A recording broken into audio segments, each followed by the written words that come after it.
سوچ کیا تھی، نیت کیا تھی، طریقہ کیا تھا. تو اصل چیز ہے کہ کیفیت. 3 لوگ ایسے ہیں جن سے اللہ تعالیٰ محبت کرتا ہے. ایک وہ جو اللہ کی خاطر کچھ لوگوں سے مانگنے آیا لیکن کسی نے کچھ نہ دیا. صرف ایک آدمی لوگوں کی نظر سے بچ کر ہٹ گیا اور جا کر سائل کو اتنا چھپا کر دیا کہ اللہ اور لینے والے کے علاوہ کسی کو معلوم نہ ہو. تو ایسا شخص کون ہے جس سے اللہ بہت محبت کرتا ہے؟ تو اس سے یہ پتہ چلتا ہے کہ دونوں کو اگر کمپیئر کیا جائے تو چھپا کے دینا دکھا کے دینے سے بہرحال افضل ہے، کیونکہ اس میں اخلاص زیادہ ہوتا ہے اور پھر یہ کہ حاجت مند کا پردہ بھی رہ جاتا ہے. اور اللہ کو تو پتہ چل ہی جاتا ہے، اگر لوگ نہیں بھی دیکھتے تو کیا فرق پڑتا ہے. لیکن یہ ساری باتیں سمجھا کے کیا فرمایا، لیسا علیک ہدیٰ ہوں، آپ کی ذمہ نہیں ان کی ہدایت. آپ کا کام کیا ہے؟ صرف ان کو بتا دیں، کیونکہ دین کی باتیں کسی کو بتائی جا سکتی ہے نا، سمجھائی جا سکتی ہے، ہاتھ پکڑ کے کروائی تو نہیں جا سکتی. اور تو جتنے بھی احکامات آپ نے پڑھے اور آپ میں سے کتنے سارے لوگ اس کو سن رہے ہیں، ہر ایک عمل کرے گا اپنے طریقے پر. کسی کا عمل قبول ہو جائے گا اور کسی کا جو ہے وہ اس لیول کا نہیں ہوگا. کس چیز کا فرق؟ اپنی اپنی سمجھ کا، اپنی اپنی نیت کا، اولو الالباب ہونے یا نہ ہونے کا، عقل استعمال کرنے یا نہ کرنے کا. تو فرمایا کہ لیسا علیک ہدیٰ ہوں، آپ نے بتانا تو بتا دیا، اب آپ سے نہیں پوچھو گی. کیونکہ بعض اوقات انسان دوسرے کو سکھاتا ہے، بتاتا ہے، لیکن کوئی عمل ہی نہیں بدلتا کسی کا. تو ایسے میں بعض اوقات کس کو بلیم کیا جاتا ہے؟ بتانے والے کو، یا اس کو روکا جاتا ہے، کہا جاتا ہے کہ کوئی فائدہ نہیں تمہارے کرنے کا، کیونکہ کوئی بھی اس سے بدلے گا نہیں، لوگوں نے اپنی مرضی کرنی، مت بتاؤ. لیکن بات یہ ہے کہ بتانے والے کا فرض ہے کہ بتاتا رہے، اور باقی ذمہ داری کرنے والوں پہ ہے. اگر انہوں نے نہیں کیا تو بتانے والے کی پکڑ نہ ہوگی. بتانے والے کی ذمہ داری بتانا تو ہے، لیکن یہ نہیں کہ زبردستی کسی سے کام کروا لیا جائے، اس کی پوچھ پھر دوسرے سے ہی ہوگی. فرمایا کہ آپ کے اوپر نہیں ہے ان کی ہدایت، یعنی آپ انہیں توفیق نہیں دے سکتے، توفیق تو اللہ ہی دیتا ہے.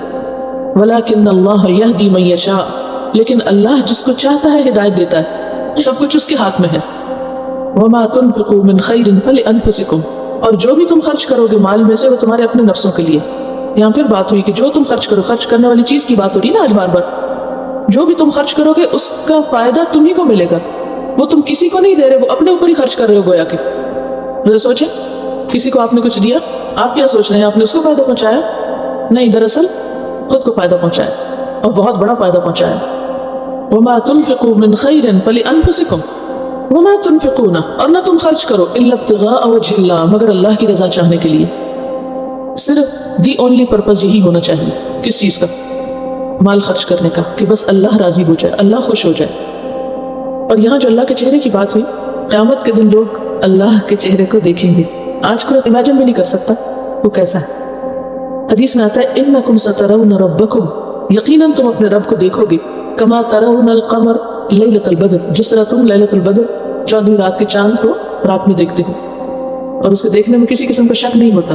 کوئی یہ نہیں کہہ سکتا نہیں یہ چاند نہیں کچھ اور ہے، بلکہ کیا ہوتا ہے، دیکھتے ہی ایک دم توجہ ادھر چلی جاتی ہے، اور دوسروں کی بھی کروا دیتے ہیں وہ دیکھیں چاند. اور پھر کیا ہوتا ہے، جب چاند نظر آتا ہے تو ہر دوسری چیز سے توجہ ہٹ جاتی ہے. تو بالکل اسی طرح قیامت کے دن جب انسان اللہ کے چہرے کی طرف دیکھے گا، ہر دوسری چیز بھول جائے گی، ہر چیز سے توجہ ہٹ جائے گی. وَمَا تُنْفِقُونَ إِلَّا ابْتِغَاءَ وَجْهِ اللَّهِ، تو جب بھی خرچ کرے تو نیت کیا کر لیا کرے، یا اللہ اس کے بدلے مجھے تو اپنا دیدار کرانا. کہا نہ تم خرچ کرو مگر اللہ کے چہرے کی خاطر، اللہ کو دیکھنے کے شوق میں، بس یہ شوق ہونا چاہیے. کبھی آپ نے سوچا کہ لوگوں کو مووی دیکھنے کا کیوں شوق ہوتا ہے؟ کتنی بڑی بڑی رقم خرچ کرتے ہیں. یا کوئی میچ دیکھنے کا کیوں شوق ہوتا ہے؟ کیا دیکھنے جاتے ہیں؟ کھیل کے علاوہ کھلاڑیوں کو دیکھتے ہیں، ہے نا؟ تو دیکھنے کی بھی ایک خوشی ہوتی ہے، یہ نہیں، اور دیکھنے سے محرومی ایک بڑی محرومی ہوتی ہے. تو قیامت کے دن اللہ کی رضامندی اور جنت کی ہر نعمت کے بعد جب اللہ کا دیدار کرایا جائے گا تو انسان ہر دوسری چیز کو بھول جائے گا، کوئی چیز اس کو یاد نہ رہے گی، کسی چیز کا اسے شوق نہ رہے گا. دنیا میں کیسی کیسی چیزوں کو لوگوں کو شوق ہوتا ہے، ایسا فرنیچر ہو، ایسا گھر ہو، ایسے بچے ہوں، ایسی بنائے، زندگی انہیں چیزوں کی تمنا کرتے گزر جاتی لوگوں کی، اور اگر اس میں سے کچھ نہ ملے تو حسرتیں کرتے رہتے ہیں اور غم بناتے رہتے ہیں. یہ سارے غم جب دور ہو سکتے جب انسان کا شوق بدل جائے، اور وہ شوق کیا ہو جائے؟ اللہ کا دیدار، اللہ کو دیکھنے کی خوشی. تو یہ بات اپنے پلے باندھنے کی، کچھ بھی اللہ کے راہ میں دے تو دل میں نیت کریں، ارادہ کریں، دعا مانگیں کہ یا اللہ یہ میں اس لیے دے رہا ہوں کہ میں تیرا دیدار کر سکوں. وَمَا تُنْفِقُونَ إِلَّا ابْتِغَاءَ وَجْهِ اللَّهِ، اور نہ تم خرچ کرو گے مگر اللہ کا چہرہ تلاش کرنے کے لیے. جیسے ہم اردو میں بھی کہتے ہیں نا، میں فلاں کو ڈھونڈ رہا تھا. تو ابتغاء جو ہے نا، کوشش کر کے کسی چیز کو ڈھونڈنا ہے، تلاش کرنا ہے، چاہنا، سنجیدہ چاہت کہ بس مل کر ہی دم لے. تھوڑا تصور میں لائے کہ کسی بڑے مجمع میں کوئی بچہ اپنی ماں کو ڈھونڈ رہا ہو، کیا کر رہا ہوتا ہے؟ کبھی دیکھا؟ چاروں طرف اس کی آنکھیں کسی چیز پہ ٹکتی نہیں، وہ کسی اور چیز پہ توجہ کو نہیں کرتا کہ اچھا یہ نظر آ گیا، یہ بھی اچھا میری ماں سے ملتا جلتا ہی ہے، چلو ماں نہیں تو اس کو دیکھ لوں. نہیں، ایسا نہیں کرے گا. ایک ہی سوچ اس کی ہوگی، کسی چیز پہ اس کا دل نہیں لگتا، وہ کہتا بس مجھے ایک ہی چیز چاہیے، اس سے کم پر راضی نہیں ہوتا. تو ہمیں بھی اس سے کم پر راضی نہیں ہونا، اس سے پیچھے کوئی منزل نہیں ہے کہ ہم اپنا مال خرچ کرتے رہیں ایک خوبصورت ڈیکوریشن پیس کی خاطر. کیا کہا ہے؟ نہیں تم خرچ کرو گے مگر اللہ کی رضا چاہنے کے لیے، اسی مقصد کے لیے خرچ کرو گے. تم اپنا اعلیٰ مال، بہترین مال، قیمتی ترین مال اس کو خوش کرنے کے لیے خرچ کرو، تاکہ کل قیامت کے دن تم اس کو دیکھ سکو. کیونکہ سب سے بڑا بدقسمت اور محروم وہ ہے جو اللہ کے دیدار سے محروم رہ جائے. اس حصے کو مارک کر لیں. وما تنفقون الا ابتغاء وجه اللہ. کسی کی تعریف حاصل کرنے کے لیے یا کسی شہرت کی خاطر یا کسی دنیاوی فائدے کے لیے ان چیزوں کے لیے خرچ نہ کیا جائے، بلکہ کس لیے خرچ کیا جائے؟ اللہ کے دیدار کے لیے. وما تنفقون الا ابتغاء وجه اللہ. اس کے لیے ایک دعا بھی سکھائی گئی نا مسلم دعا میں. دعا میں آتے درمیان سے پڑھوں گی. وَأَسْأَلُكَ قُرَّةَ عَيْنٍ لَا تَنْقَطِعُ وَأَسْأَلُكَ الرِّضَا بَعْدَ الْقَضَاءِ وَأَسْأَلُكَ بَرْدَ الْعَيْشِ بَعْدَ الْمَوْتِ وَأَسْأَلُكَ لَذَّةَ النَّظَرِ إِلَى وَجْهِكَ وَالشَّوْقَ إِلَى لِقَائِكَ فِي غَيْرِ ضَرَّاءَ مُضِرَّةٍ وَلَا فِتْنَةٍ مُضِلَّةٍ اللهم زينا بزينة الإيمان واجعلنا هداة مهتدين. ترجمہ ہے: اے اللہ، نہ ختم ہونے والی نعمت مانگتا ہوں اور نہ قطع ہونے والی آنکھوں کی ٹھنڈک مانگتا ہوں، اور تقدیر کے فیصلے کے بعد اس پر راضی ہونے کا سوال کرتا ہوں، اور موت کے بعد اچھے عیش کا طالب ہوں، یعنی اچھی زندگی کا طالب ہوں، اور تیرے چہرہ نور کو دیکھنے کی لذت کا آرزومند ہوں، اور بغیر کسی ایسی تکلیف کے جو نقصان پہنچائے تیری ملاقات کا شائق ہوں، اور بغیر کسی ایسے فتنے کے جو گمراہ کر دے، جیسے وہ باغ والے کا قصہ. اے اللہ، تو ہم کو ایمان کی زینت سے مزین کر دے اور ہم کو ہدایت یافتہ لوگوں کا رہنما بنا دے. تو یہ جو ہے نا اس میں جملہ وَأَسْأَلُكَ لَذَّةَ النَّظَرِ إِلَى وَجْهِكَ وَالشَّوْقَ إِلَى لِقَائِكَ. تیری ملاقات کا شوق مانگتا ہوں، کیونکہ یہ شوق بھی اللہ دے تو شوق لگے گا نا، ورنہ تو پتہ ہی نہیں کہ یہ بھی کوئی چیز ہے مانگنے کی. ہمیں تو بچپن سے جو دعائیں سکھائی گئی اس میں کہاں ایسے شوق ہے؟ وہاں تو شوق ہے کچھ اور ہی، اور جو شوق ہے دنیا کے انہی کی دعائیں ہیں. وَمَا تُنْفِقُوا مِنْ خَيْرٍ. اور جو بھی تم خرچ کرو گے مال میں سے. آپ دیکھیں کہ جب کوئی پسندیدہ چیز خریدنی ہوتی ہے نا، کوئی پسندیدہ چیز چاہیے ہوتی ہے تو آپ بڑی سے بڑی رقم بھی خرچ کر دیتے ہیں. آپ کہتے ہیں پرواہ نہیں مال کی، بس وہ چیز مل جائے، ہے یا نہیں؟ تو پھر جس کو اللہ کے دیدار کا شوق لگ گیا وہ کیا کہے گا؟ پرواہ نہیں مال کی، بس وہ مل جائے. مال کس لیے بچا کے رکھنا؟ ہمیں تو وہ چاہیے. وَمَا تُنْفِقُوا مِنْ خَيْرٍ يُوَفَّ إِلَيْكُمْ. اور جو بھی تم خرچ کرو گے مال میں سے، يُوَفَّ إِلَيْكُمْ، پورا پورا تم کو واپس کیا جائے گا، ایک پائی بھی نہیں اللہ رکھے گا، اور صرف واپس نہیں کئی گنا زیادہ کر کے دے گا. وَأَنْتُمْ لَا تُظْلَمُونَ. اور تم ظلم نہ کیے جاؤ گے، تمہارا حق نہ مارا جائے گا.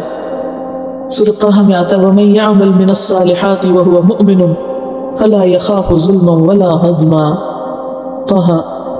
اور جو بھی نیک عمل کرے گا حالانکہ وہ مومن ہو تو اسے کسی ظلم اور ناانصافی یا حق تلفی کا ڈر نہ ہوگا. وَأَنْتُمْ لَا تُظْلَمُونَ. لِلْفُقَرَاءِ الَّذِينَ أُحْصِرُوا فِي سَبِيلِ اللَّهِ. خاص طور پر ان لوگوں کے لیے، ان محتاجوں کے لیے جو اللہ کے راستے میں گھیر لیے گئے، ان پہ خرچ کرو. یعنی خرچ کرنے کی بہت سی جگہ ہو سکتی ہیں، لیکن بہترین خرچ کہاں ہے؟ ان لوگوں پر خرچ کرنا جو قید کر لیے گئے ہیں. احصروا، روک لیے گئے ہیں. کس کام میں روک لیے گئے ہیں؟ فی سبیل اللہ، اللہ کے کام میں. یعنی جو اللہ کے دین کے کام میں اتنے مشغول ہو گئے ہیں کہ لا یستطیعون ضربا فی الارض، وہ زمین میں سفر کی استطاعت نہیں رکھتے، کہیں آ جا نہیں سکتے اپنے اس کام میں مشغولیت کی وجہ سے، جس کی مثال اصحاب صفہ تھے نبی صلی اللہ علیہ وسلم کے زمانے میں. یہ 400 لوگ تھے جو مدینہ میں مسجد نبی کے پاس ہی رہتے تھے، جو پورے عرب سے مختلف جگہوں سے اپنے گھر بار چھوڑ کر وہاں رہ رہے تھے، جیسے کوئی ہاسٹل ہوتا ہے. اب تو دنیاوی ہاسٹل میں ہر طرح کی سہولتیں ہوتی ہیں، لوگ اپنا خرچ کر کے بھی رہ لیتے ہیں اپنے کاموں کو، لیکن وہ لوگ سب کام کاج چھوڑ کر مسلسل علم حاصل کر رہے تھے، اور جب کبھی نبی صلی اللہ علیہ وسلم کو کسی جنگ میں لے جانے کی ضرورت ہوتی تو وہ ساتھ لے جاتے تھے ان کو، کیونکہ کوئی اسٹینڈنگ آرمی تو تھی نہیں. تو ایسے لوگ چونکہ انہیں معلوم تھا کہ نبی صلی اللہ علیہ وسلم سے علم حاصل کر کے اس کو آگے پہنچانا ہے. مدینہ میں بھی بہت سے لوگ تھے جو آپ سے سیکھتے تھے، لیکن بعض اوقات بڑے بڑے صحابہ اپنی دوسری مصروفیات کی وجہ سے مستقل طور پر علم حاصل نہیں کر سکتے تھے. یہی وجہ کہ آپ دیکھیں کہ حضرت ابوبکر رضی اللہ تعالیٰ عنہ کے اپنے بڑے اور کارنامے، بہت نیکیاں ہیں، لیکن سب سے زیادہ وہ آپ صلی اللہ علیہ وسلم کے ساتھ رہے ہیں آغاز سے اختتام تک، لیکن اس کے باوجود ان کے اپنے کام کاج اور تجارت اور مصروفیات کی وجہ سے علم کا جو لینا اور آگے پہنچانا تھا اس میں وہ ان کا حصہ نہیں جو حضرت ابو ہریرہ کا۔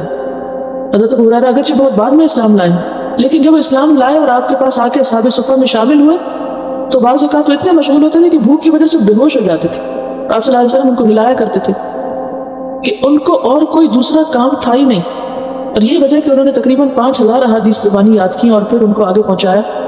کوئی ان سے آگے نہیں بڑھ سکا علم حدیث کے حاصل کرنے اور آگے روایت کرنے میں، اور یہ علم جو اتنا سمیٹا انہوں نے وہ کس قیمت پر تھا؟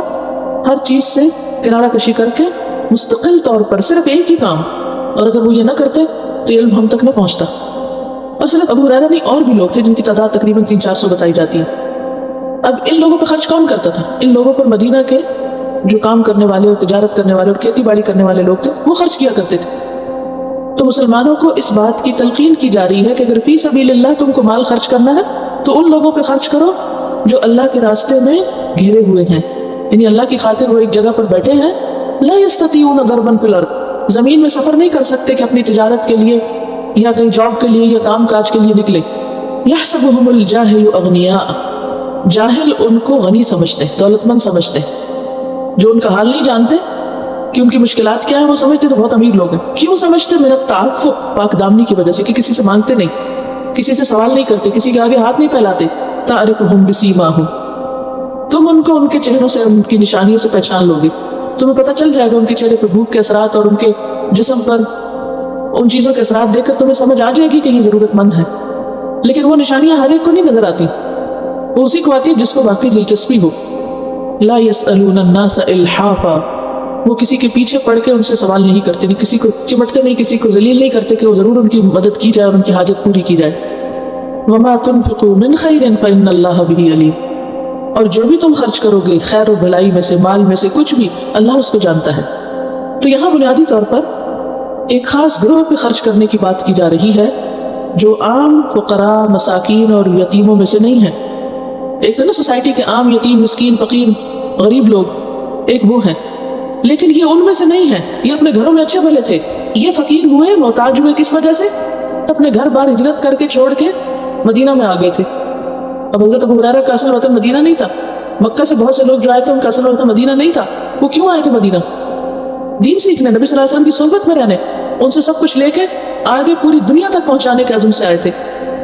اب ایسے لوگ اگر اپنے کام کاج کاروبار میں لگ جاتے تو پھر دین کون سیکھتا؟ کیونکہ ہر کام کے لیے وقت چاہیے ہوتا ہے، سنجیدگی اور یکسوئی چاہیے، تب جا کے اس چیز کی گہرائیاں اور باریکیاں سمجھ میں آتی ہیں، سطحی علم سے نہیں آتی۔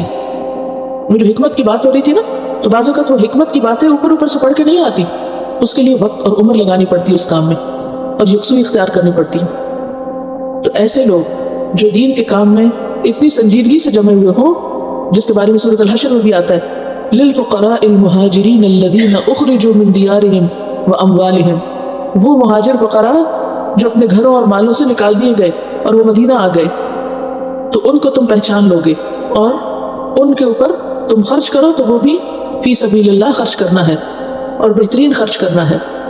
لیکن یہ ہے کہ تمہیں ان کی پہچان میں تھوڑی مشکل ہوگی، یعنی وہ عام لوگوں کی طرح نہیں ہے۔ ظاہر ہے کہ جو شخص دین کے کام میں لگا ہوا ہے اس کا مقصد دنیا کمانا نہیں ہے، اور وہ اپنی ظاہری حالت اور اپنے رویے سے لوگوں کو دعوت نہیں دے گا کہ آؤ تم مجھ پہ خرچ کرو۔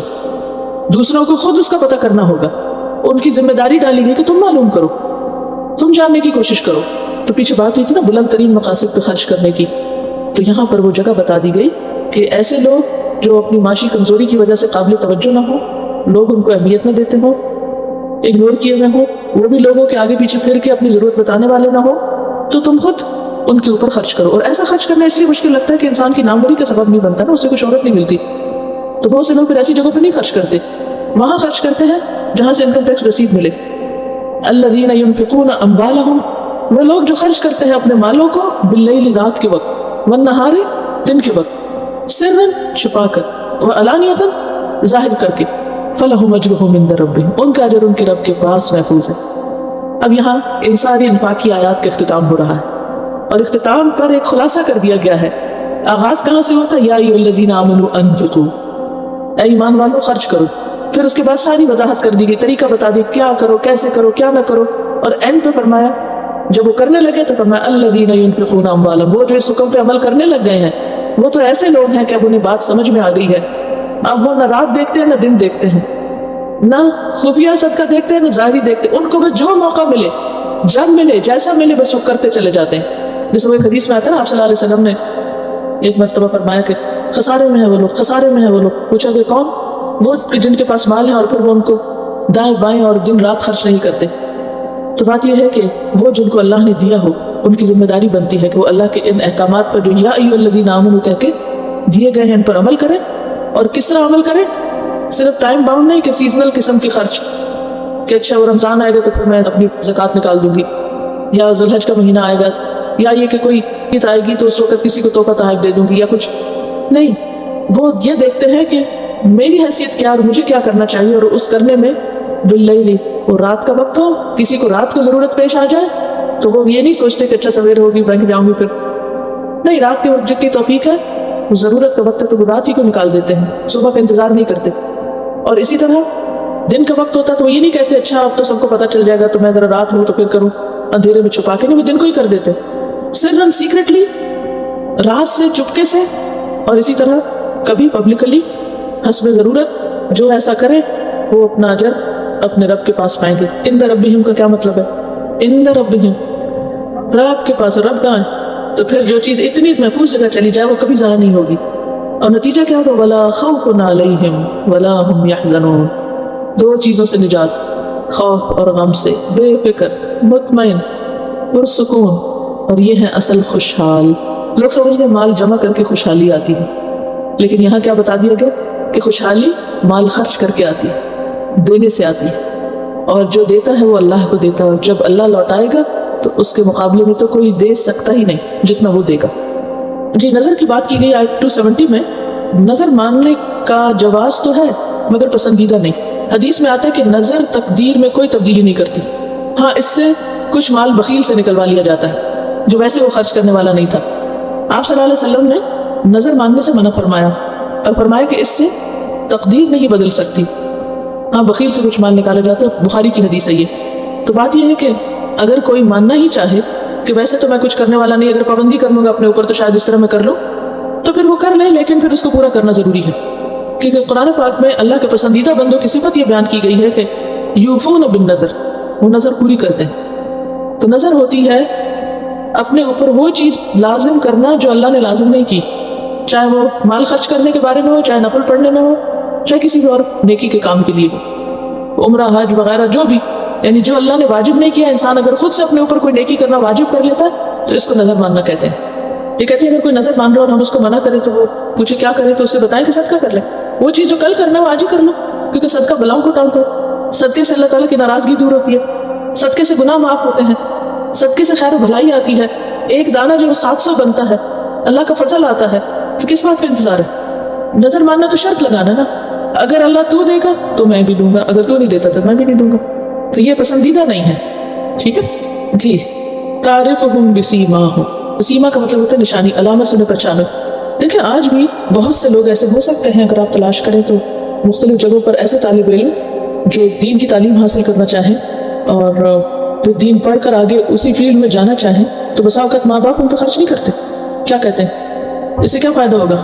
اب آپ ایک منٹ کے لیے سوچئے کہ اگر سارے بچے ہمارے صرف سائنس اور انجینئرنگ اور میڈیسن اور یہی چیزیں پڑھتے رہیں اور دین کی طرف صرف اس لیے نہ جائیں کہ اگر اس فیلڈ میں اسپیشلائزیشن کے لیے گئے تو پھر کمائیں گے کہاں سے اور کھائیں گے کہاں سے اور پھر ہم کیا کریں گے، تو پھر کون کرے گا؟ یہ علماء کیوں کم ہو گئے؟ کبھی سوچا آپ نے؟ کتنے لوگ ہیں جو دین سیکھنا چاہتے ہیں لیکن سکھانے والا کوئی نہیں۔ کیا آپ کے بچوں کو قرآن پڑھانے والے لوگ موجود ہیں؟ کتنے لوگوں کی مشکل ہے کہ پڑھانے والے سکھانے والے ہیں نہیں، کیوں نہیں؟ وجہ کیا ہے؟